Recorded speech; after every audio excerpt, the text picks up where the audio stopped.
I don't know why you're gone. You had to leave like this. I don't know why you had to go away. Your family misses all the times you guys had. This is from my good friend Fabian. We miss you, we love you, we wish we had you back with us. And now things can't change without you gone forever. I pray every day for you. Hopefully you're listening, and this is how it goes.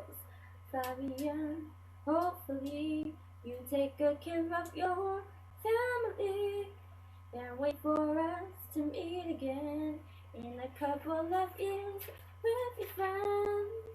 We went through a lot for some time, and now I regret losing you.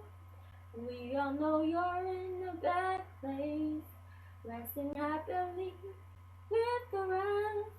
You left us with so many memories, starting off with some roses, coming over across the sky, calling me up at night, telling me to smile when I was down, also talking in your different accents, making everyone laugh and smile.